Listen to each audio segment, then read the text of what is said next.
हुकूकुल इबाद में सबसे पहला हक वालिदैन का है। हुकूकुल इबाद में सबसे पहला हक अगर किसी का है तो हमारे और आपके वालिदैन हैं, जिनके साथ अच्छा सलूक करना। पूरे कुरान में जहां भी कहीं हुकूकुल इबाद का रब ने तस्करा किया है तो वालिदैन के हुकूक को रब्बुल आलमीन ने अपने हक के बाद जिक्र किया है। वअबुदुल्लाह वला तुशरिकू बि शैया वबिल वालिदैन ihसाना। कायनात के लोगों, अपने रब की इबादत करो, उसी के साथ किसी को शरीक न ठहराओ और अपने वालिदैन के साथ हुस्ने सलूक करो, अच्छा सलूक करो। वक़दा रब्बुका अल्ला तअबुदू इल्ला इय्याहु वबिल वालिदैन ihसाना। आपके रब ने यह पैगाम भेजा है, यह फैसला नाजिल किया है, हुक्म नाजिल कर दिया कि अल्लाह के अलावा किसी और की इबादत न करो। इबादत के लायक सिर्फ और सिर्फ अल्लाह है। मांगी जाए तो सिर्फ अल्लाह से मांगी जाए, अल्लाह के अलावा किसी और से ना मांगा जाए। उम्मीदें उसी के जात से वाबस्ता की जाए, किसी और के जात से उम्मीदें वाबस्ता न की जाए। वो इस लायक है कि उससे रोया जाए, उससे गिड़गिड़ाया जाए, अपनी मस्तक, अपनी पेशानी उसके सामने झुकाया जाए। उसके अलावा कोई और इस काबिल और इस लायक नहीं है।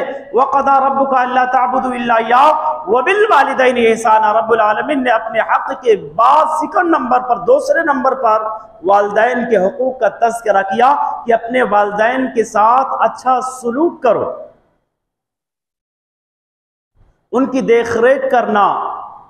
अगर बुढ़ापे को पहुंच गए हैं, वो हर एतबार से उनकी खिदमत करना, उनकी मदद करना, उनकी दवाई दर्पण का इंतजाम करना, उन्हें नहलाना, उनके कपड़े साफ कर देना, ये सारी जिम्मेदारियां हमारे क्या नाम है औलाद पर आयद होती हैं।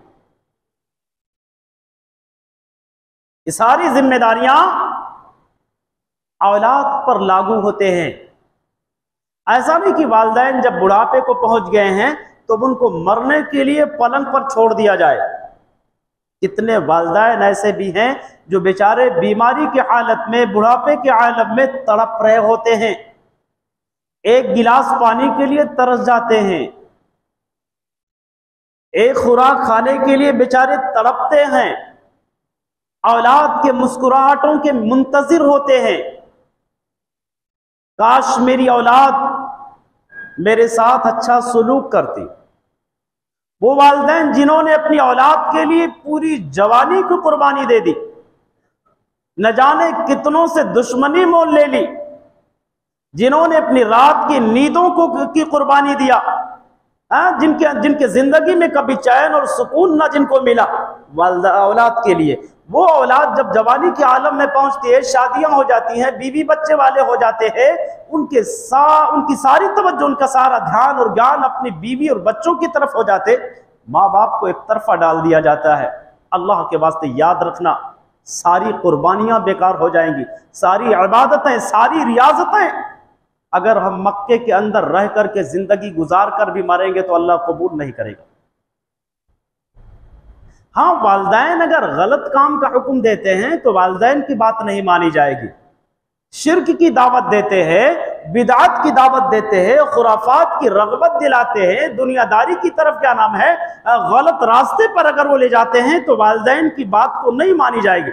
लेकिन उनका एहतराम जरूरी है, उनकी कद्र जरूरी है, उनका देखरेख जरूरी है, उनका ख्याल रखना जरूरी है, उनकी आयादत जरूरी है, उनके लिए जो है कुर्बानियां देने जरूरी है। अगर हमारे अंदर ये जज्बा नहीं है, याद रखना हम और आप बदनसीबों में शुमार किए जाएंगे।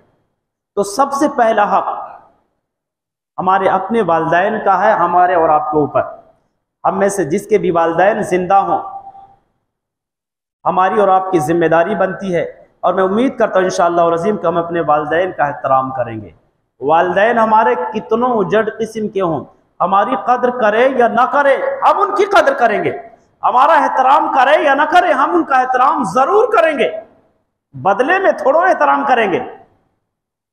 और वैसे भी उनकी इतनी सारी कुर्बानियां हैं कि उनके कुर्बानियों का बदला पूरी जिंदगी में नहीं चुका पाएंगे।